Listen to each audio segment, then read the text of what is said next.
So this is my second time even just gonna mention it or talking about the Melly trial, as it's currently being active or ongoing. Hopefully this video give me just a little bit more clarity than what I already have. After they showed the texts and shit, went in detail with texts was sent to who and what were. That's how I kind of fell back on the case. At that time, it looked like Melly was coming home, but I said something in a Fredo Bang video, and y'all was like, "Boy, they cooked his ass today." Right. So hopefully this video give me just a little bit more clarity on what's going on.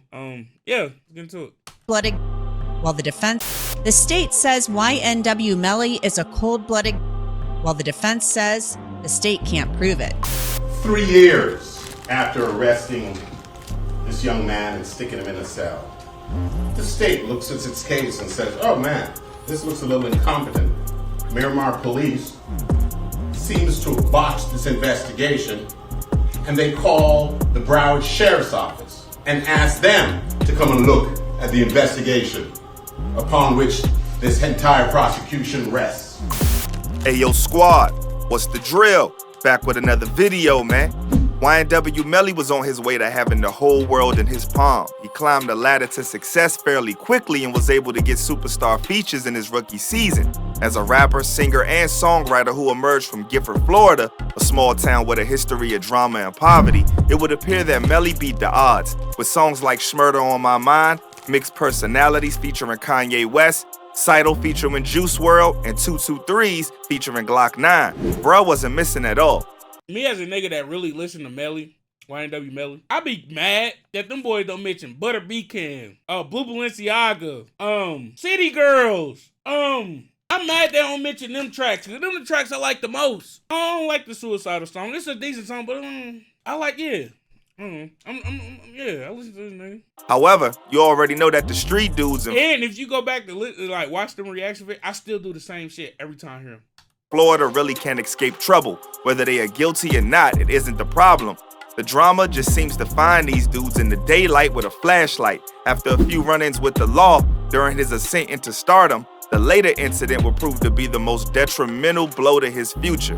Mr. Melly is currently on trial and facing 2 counts of first-degree hit and possible loss of your life penalty for allegedly taking out his 2 friends and fellow rappers in the YNW collective, YNW Sack Chaser and YNW Juvie. At this point, I'm sure Schmurder is the last thing on his mind, more like freedom, but nonetheless, he been in that courtroom feeling the pressure.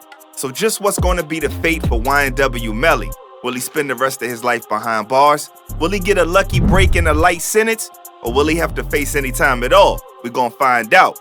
So without further ado, let's skip the play and get down to business. YNW Melly was born Jamel Maurice Demons on May 1st, 1999. He was raised by a single... It's the Moans, nigga. Why you doing all that? It's the Moans.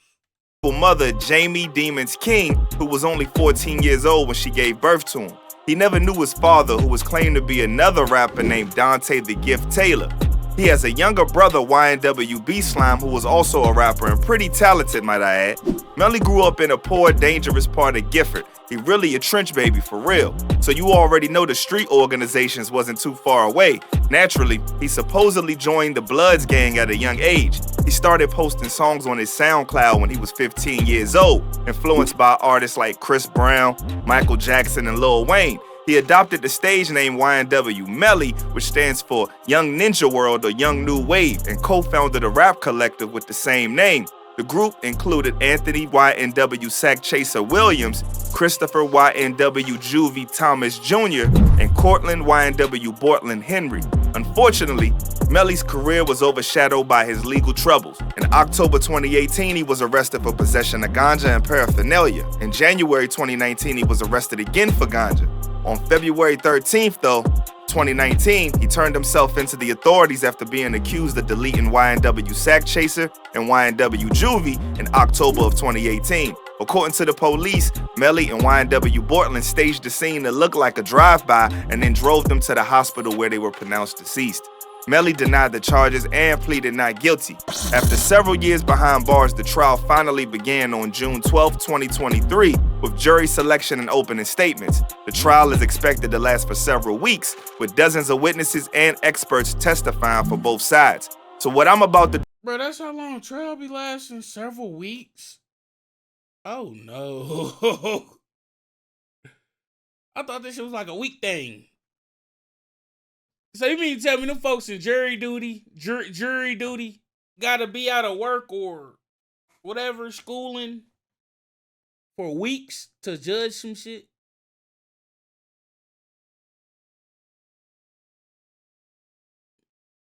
The more you fucking know. Do now is give you all the details about what's been going down thus far. According to the prosecution, Demons and his associate, Cortland Malik Henry, shot and deleted Williams and Thomas on October 26, 2018 after leaving a recording studio in Fort Lauderdale, Florida. They then drove around the bodies in a gray Jeep Compass for several hours before taking them to the hospital and claiming that they were targets of a drive-by hit. The prosecution alleged that Demons and Henry staged the crimes by firing shots into the car from outside and then placing the strap near Williams' body. On day one of the trial, June 12, 2023, the defense and prosecution laid out their cases before breaking things down. The defense seemed like they were going to make a case that YNW Bortland was in fact the hitter. YNW Melly's attorney told the jury that Bortland had gunpowder residue on his hands and was wearing a change of clothes when he dropped off Juvie and Sack Chaser's deceased bodies at the hospital. Oh man. Those were Bortland's lies, the attorney told the jury. He lies about where the incident occurred. He lies about how it occurred, and he lies about not having the phone. In a shocking addition to the trial, prosecutors went ham and tried to prove that the rapper Fredo Bang picked up YNW Melly following the alleged crime. Frederick Givens. Frederick Givens is also involved in the music industry, and he asked to be picked up. Frederick Givens, then, about 11 minutes later, is sent another drop pin where Mr. Demons has moved a couple of meters.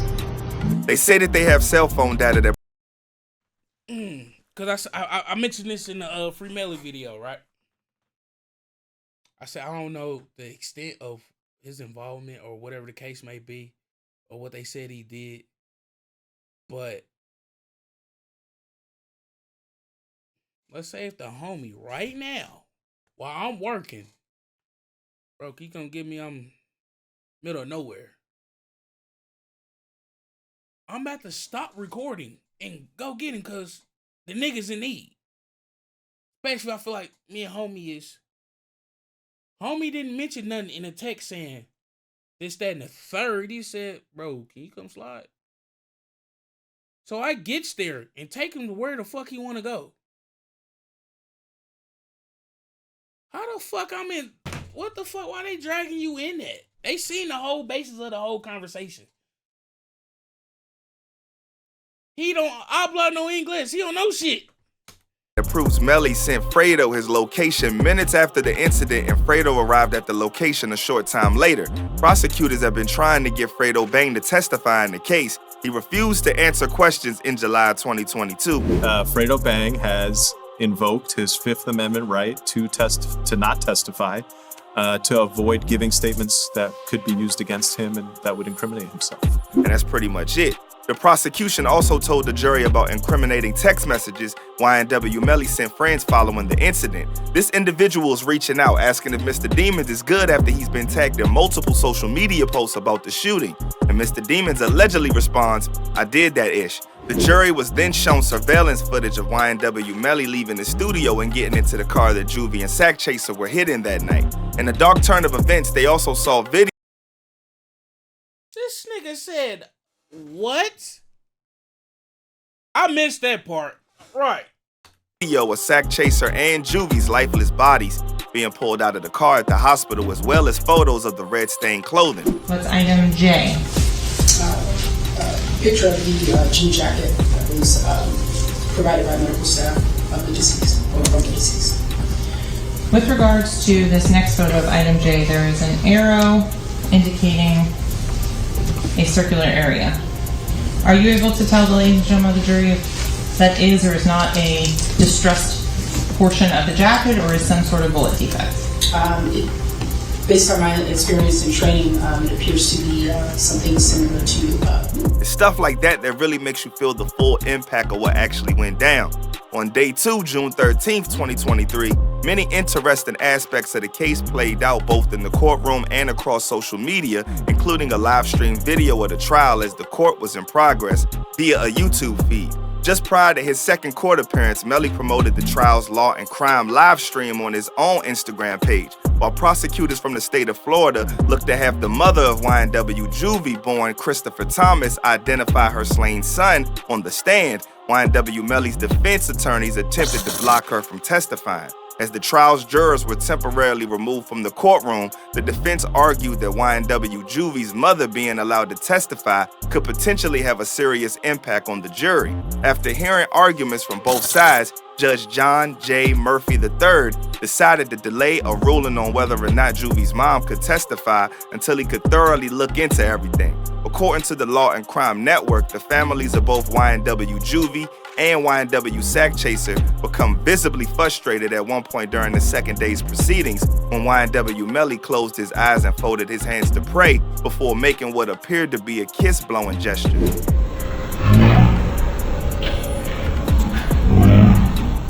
I mean, man, can you really blame the fam? Things would be extremely sensitive during that trial and emotions would be hella high. After being shown initial footage of YNW Melly leaving the recording studio in Fort Lauderdale and getting in the same car in which the shooting occurred on the first day of the trial, jurors were shown more footage from both inside and outside of the studio. Additional key pieces of evidence presented on day 2 included photos of a Jeep Compass, which the prosecution claims Melly and his co- If they leave the studio, what song did he record? Y'all know in the chat? Let me know something. defendant YNW Bortland used to make it appear as if the homies were slain in a drive-by. Day 3, June 14th, featured more evidence being brought to the table for the jury. Much of the morning included testimony from firearms expert Jorge Belo, who was brought in for firearms analysis according to Law and Crime News reporter Bryson Paul. The jury also heard from a lab expert who was brought in to analyze glass fragments at the scene. A crime scene supervisor also took the stand and testified. Photos showing Bortland uninjured following the shooting were also presented to the jury. During the close of the day's session, Melly was also seen communicating with somebody in the gallery. The rapper mouthed something repeatedly and appeared to get upset. He then turned to his attorney and seemed to be having a tense conversation.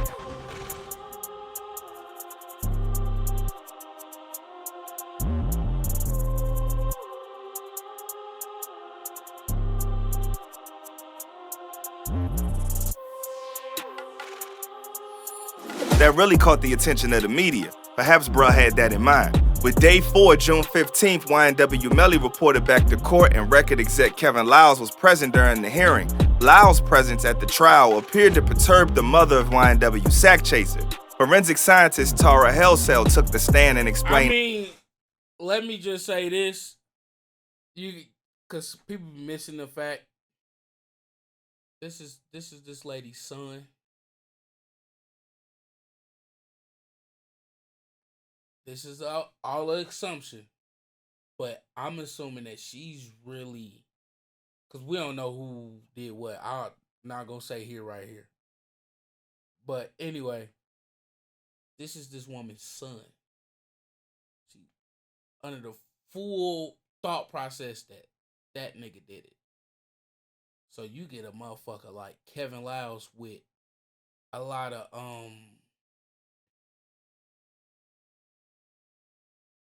industry power is probably another word for it, but for the sake of this part, with a lot of industry power, siding with the person I think killed my son, I would hate that shit too. It don't look good. You know what I'm saying? It just don't look good. When you fully thinking that this person did something, and you were backing him because of financial reasons. Because if this shit gets thrown out, acquitted, all that first tape back, a $30 million record all day long. $30 million record. I'm trying to tell you boys. The science behind the gunpowder residue to the jury. And when we talk about GSR, or gunshot residue, you're aware that GSR can be found on clothes, right? Yes, that's possible.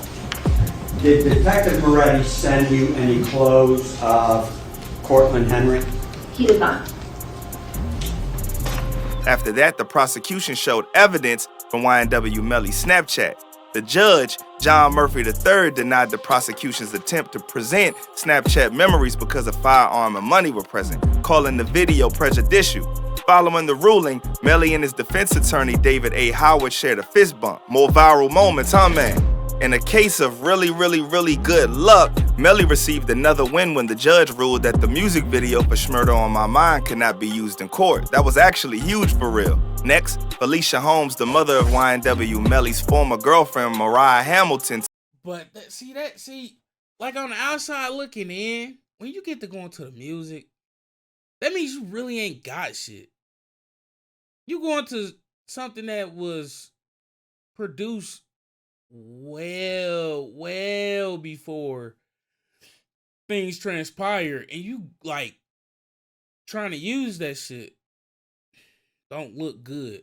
It don't look good in your favor as a prosecutor, because it's like now you just fishing for the small shit.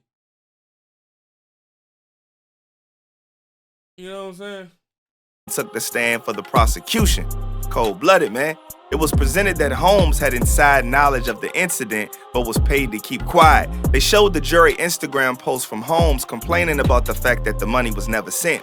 Wait until this trial, the message reads. I'm doing what I should have done in the beginning. They can call me Mrs. Snitch B. If you think I was a beast before, wait until this trial. I'm not holding anything back. I'm doing what I should have done in the beginning. They can call me Miss Snitch. Holmes testified that the state ruined her life and intimidated her into taking the stand. How are you today? Not good. Are you cold? No, I'm just, I don't feel comfortable. Are you nervous? I feel threatened. In the twist, YNW Melly's attorney pushed for a mistrial toward the close of the day, accusing the prosecution of having Holmes present out-of-court statements to the jury. There was a small disturbance at the end of the day when YNW Sack Chaser's mother told Melly, I'm not going anywhere. She was asked to leave by authorities, in which YNW Melly reportedly got a big laugh out of it. That's crazy, bro.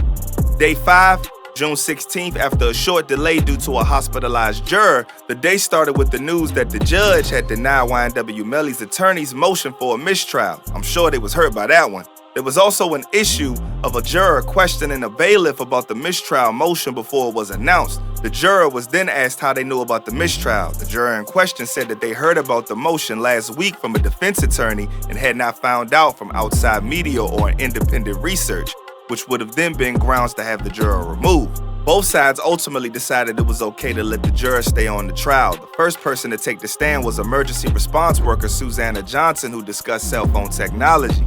A member of law enforcement also testified on the And this the part that kind of... No, was it this part?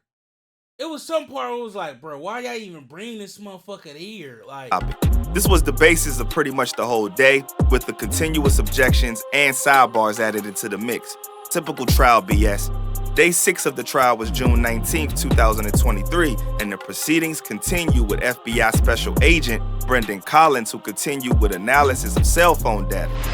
What can you tell us about where the blue phone and the red phone were at 3:20? So generally in the area around New Era Studios. Okay. As you're moving across the slide, what are we looking at? So we see a series of towers that the red phone and or blue phone were observed by as they move from east to west. So you see there's a line of towers generally in this area, kind of 1595. Boring. However, YNW Melly received another win when the judge ruled that the prosecution committed discovery violations by trying to submit forensic evidence that was not previously disclosed. And there seems to me to be Richardson violation. There's discovery that's ongoing, you know about it, and you're not telling them about it until we're here in court. So as far as Moretti is concerned, I think that's a discovery violation. And I'm finding it to be a discovery violation. I just think the only way it can be cured is he's not going to testify about this second procedure that's not coming in. And that's new discovery. You know, the defense doesn't have an opportunity to depose the witness. The defense doesn't have an opportunity to do X, Y, and Z. And that's just not the way it should be. As a result, that evidence would not be allowed to be used in the case. Also, Melly saw another witness testimony go in his favor when a DNA expert admitted that Melly's DNA was only found on the rear driver's side door handle of the car where the incident took place and not on any items found in the vehicle. Next, BSO Crime Lab DNA analyst Kurt Rhodes testified that Melly's DNA was among 3 other people on the scene. This makes things complicated if you ask me. That was pretty much it for the day though. Day 7, June 20th, things started off with testimony from undercover agent Danny Polo, who requested he take the stand with a mask on to conceal his identity due to his occupation. The agent explained he has a $50,000 bounty on his head as reasoning for the strange request. Judge John Murphy III allowed the request despite objection from YNW Melly's defense team. The mask issue took another turn when a juror revealed that they were uncomfortable with Polo's face covering, which led to another delay. Next, the prosecution went into a deep dive about YNW Melly's phone records in an attempt to prove that the messages on the phone are pertinent evidence to the case.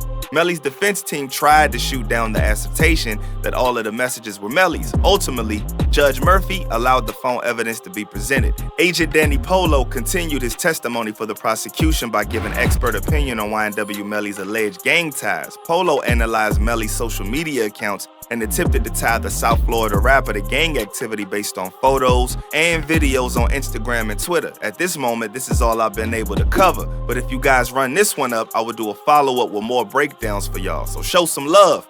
It is my assumption that next week is when the jury will have to decide whether Demons is guilty or not guilty of 2 counts of first-degree hit. If they find him guilty, they will also decide whether to recommend the end-of-your-life penalty or life without parole. Under Florida law, at least 8 of the 12 jurors must agree on the penalty for it to be official. Otherwise, the judge will impose a life sentence. Until the next video, stay smart, stay alert, and stay real. I'm out, y'all. And just like that, you know, we still up in there about it too, man. I don't know. And some people thinking he's guilty, some people thinking he ain't guilty. I don't fucking know. You know, I try to stay out of shit that's too far from my understanding. I don't know how OJ got acquitted, so it's like, well, fuck. How can I even dive into this? But I like to lead a video with this one. Y'all think he coming home or not? If yeah, tell me why. If no, tell me why. Fair? Fair. And that's your boy Snore. I'm gone, man.